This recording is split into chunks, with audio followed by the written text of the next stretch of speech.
Even in the dimension of food, clothes, said, I must have the best food. The food is only for hunger, only for nutrition, health. There is no question of the gratification of tongue through food. No question of gratification of body through costumes and displaying costume to display my so-called personality, which is a good name for ego. And even any expectation about shelter, this must be like this, must be like that. Anything that is fanciful, anything that is beyond the basic needs of food, clothes and shelter, that is going to be disastrous, and ultimately it will lead to self-deception, conflict, contradiction, unhappiness, sorrow at every level of human affairs. That is the beginning of self-deception. What is self-deception? Self-deception is the deceiving the real self, which is Chaitanya, the real I, real intelligence. Deceiving that by this shoddy little I, this separative I, this conceptual I. All that you call I is a conceptual I. It's full of conceit and deceit, and it not only deceives others, it deceives its own self without even knowing that it is doing so.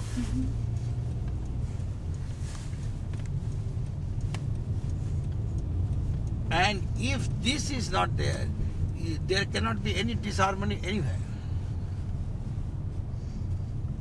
It will take time for people. It doesn't take time. No? It is realized right now, if it is to be realized. But many people don't realize. That is the whole problem. They don't listen. They assume that they are listening. They are not listening at all. They are only reacting from their past prejudice and past pressures and past paradoxes. They are not listening at all. If the listening happens, there is an immediate transformation.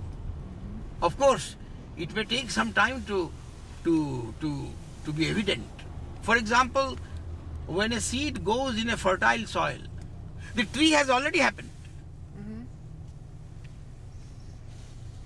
Because it is fertile soil, the seed will sprout, the plant will happen, it will grow, the tree will happen, the fruit will happen, these flowers will happen. Now that will take some chronological time. But chronological time is again a measurement by the mind. The nature does not know any time. It is in a timeless spring, timeless dimension. It does not know any time because there is no measurement there. Measurement is division, and division is mind. It is the mind which measures, and mind says it takes time, this time and time in future. There is no future. There is no past. Yeah. This is all measurement of by mind. It is all timeless existence. And this nobody understands. So the understanding and listening is understanding, and understanding is immediate transformation.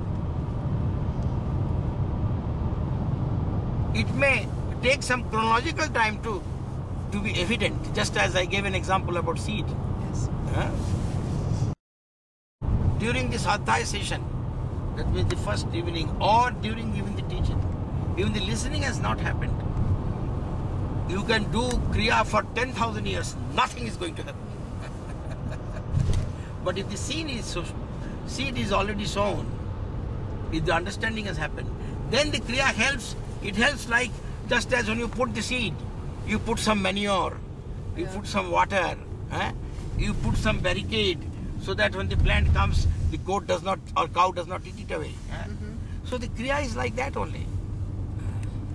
But if the seed has not sprouted, if the seed has not gone into the fertile soil, if the seed has fallen on the stone, then any amount of Kriya is not going to help. So all this, our disciples are telling, you do Kriya, this will happen, that will happen, you will do this concentration, this will happen. Nothing is going to happen. It's all shit, all deception. They're deceiving others, deceiving themselves. without knowing that they are doing so. This is a tragedy. Yogananda writes that 20 years of other spiritual practice is equivalent to 1 year of Kriya practice. Yes, it is so. See, he have written why. It is a marketing technique. In the when any marketeer or racketeer wants to sell his product, he says, "Oh, if you buy our one cloth, it is equivalent to 10 clothes of others because it is so durable. Or if you take this food, this much, you will get so much nutrition. It is equivalent to taking 10 big fruits. You take a small a cup of concentrated juice." See, all this is marketing technique. In fact, Kriya is a dimension of timelessness. There is no question of 1 year and 20 years.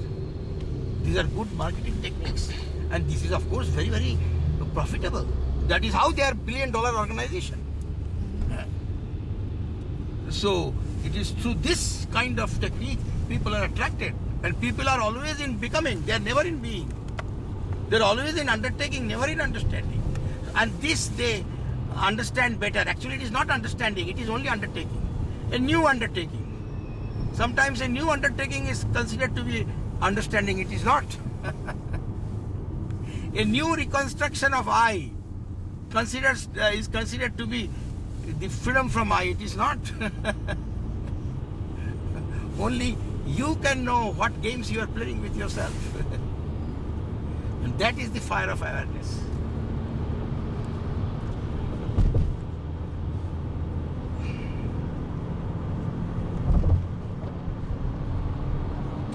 So, see, that is why I say that there is one shore of the river, other shore of the river. If the Swadhyaya teachings can hit you like a jolt of lightning, you will jump like a Hanuman from this shore to that shore immediately. From divisionless to divinity, from fragmentation to fullness, from part to the whole, you will immediately jump. But because that is not happening, we are giving you a bridge. And that bridge is Kriya practice, the tapas. But in that, when you walk on this bridge, you have to be constantly pushed by Swadhyaya teachings. If you are not pushed, you will settle down in the bridge only. By going to some distance in the bridge, you will see, such a beautiful view. From this side, that side. So let me stay there. So you will put a hut there and you will stay there. You will never cross the bridge and you will never go to the other side. And that is what that is why we have put that Pratishtha and Visarjan, that ritual, to remind that one should not settle down in Kriya.